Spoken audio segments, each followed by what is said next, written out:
जेव्हापासून पालखी आहे तेव्हापासून वडकीला मान आहे. दिवे घाटा 4.5 किलोमीटरचा आहे. पहिली पूर्वी भरपूर 10-15 जोड्या जोडायची, परंतु आता काय झालंय की प्रत्येक गावाची एक एकच, कारण एक एक्सटेंड झाला होता 15, 20, 25 वर्षापूर्वी. रामकृष्ण हरी माऊली जय हरी. श्री संत ज्ञानेश्वर महाराज यांचा आषाढी पायवारी सोहळा सुरू आहे. मात्र संपूर्ण सोहळ्यामध्ये माऊलींच्या पालखी सोहळ्याला फक्त एक बैलजोडी असते.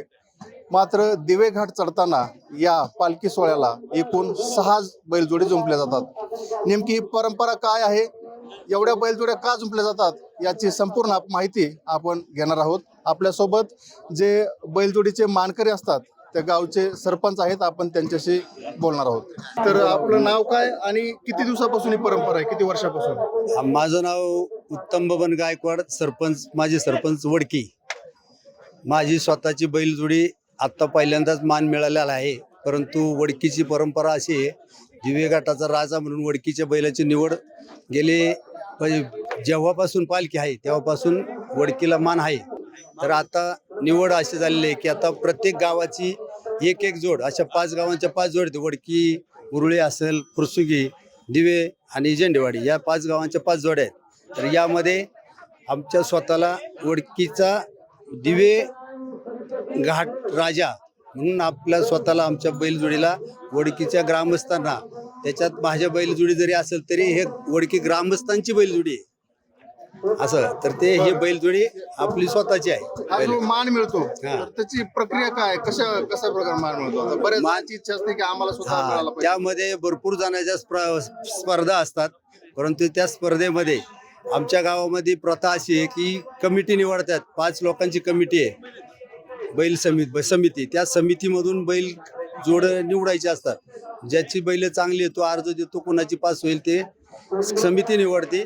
समितीने जी पास करते, सिलेक्ट करतील ती बैल. तर त्या बैल आपले असल्यामुळं आपली बैल चांगल्या पद्धतीने आहे. तुम्ही तर समोर पाहताय 4 जोड्या आहेत, दोन्ही पैकी. हे बैलजोडी वर्षभर काम करतात का त्यांना वेगळं ठेवतात? आता ही बैलजोडी आपण खरेदी केलेली आहे. आपली जी आहे ती बैल सिलेक्ट आहे, ही बी आहेत. कोणती जोडायची ती 4 बैल आणल्यात आपण. म्हणजे हे हिरा आणि सोन्या ही नवीन पालखीसाठी, कारण घाटाच्या रथाला बैल असणारे तगडा बैल पाहिजे म्हणून ही बैल खरेदी केल्यात पालखीसाठी. परंतु आपली ती आहेत दुसरी शेजारी आहेत, मोत्या आणि हरण्या, ती बैल आहे. तर ते दोन्ही 4ही बैलापैकी कोणती जोडायला सांगितली तरी आपली तयारी म्हणून 4 बैल जोडल्यात. बैलजोड्या का जोडल्या जातात? कारण घाटच तसा आहे ना, दिवे घाटा 4.5 किलोमीटरचा आहे, 4-4.5 किलोमीटर भरतं. तर त्यामध्ये पूर्ण चढाचा घाट असल्यामुळं वडकीला 4-5 जोड्या, पहिली पूर्वी भरपूर 10-15 जोड्या जोडायची, परंतु आता काय झालंय की प्रत्येक गावाची एक एकच, कारण एक एक्सटेंड झाला होता 15, 20, 25 वर्षापूर्वी. बैलामध्ये गुंतून एक माणूस बैलवालाच सापडला होता, तेव्हापासून ते प्रथा बंद केली आपण. आम्ही स्वतःच आमच्या गावाने निर्णय घेतला बंद करा ते. आणि ते आता त्यानंतर आपण एक 10-15 वर्षापासून एकच वडकीचा, एक प्रत्येक गावची एक एक, अशाप्रमाणे आपण ठेवलं ते. ह्याच्यामध्ये 5 गावं आहेत, वडकी, उरुळी देवाची आणि फुरसुगी. खाली हवेलीमधली 3 गावं आहेत, आणि पुरंदरमध्ये झेंडेवाडी आणि दिवे ह्या 2 गावांची बैल, अशी 5 जोड्या आहेत. आणि एक रथाची त्यांची असते, म्हणजे 6 जोड्या आहेत. तुम्हाला हा मान मिळाला, काय भावना आहे? अहो, मान मिळणं हे भाग्याचं लागतं, परंतु आता त्याच्यात आनंद किती पाहिजे, त्याच्यापेक्षा उत्साह किती आहे, तो सर्व गावांनी उत्साह तो पाहायचा.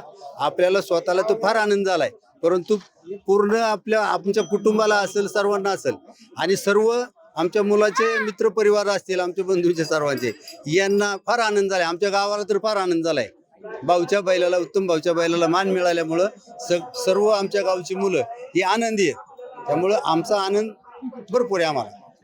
अशा प्रकारे हा संपूर्ण जो 4 किलोमीटरचा जो दिवे घाट आहे, या दिवे घाटामध्ये एकूण 6 बैलजोडी जुंपल्या जातात. कारण हा अवघड असा दिवे घाट आहे, आणि रथ ओढण्यासाठी एका किंवा 2 बैलजोडीवर ताण येऊ नये म्हणून ह्या 6 बैलजोडी जुंपल्या जातात. आणि सहज लिलया प्रकारे या बैलजोडी हा माऊलीचा रथ ओढत सासवड मुकामी नेत असतात. संत ज्ञानेश्वर महाराज पालखी सोहळ्याचे संपूर्ण अपडेट्स आपण पाहणार आहोत. प्रीतम पुरोहितसह ज्ञानेश्वर फड, डिजिटल प्रभात, वडकी नाला.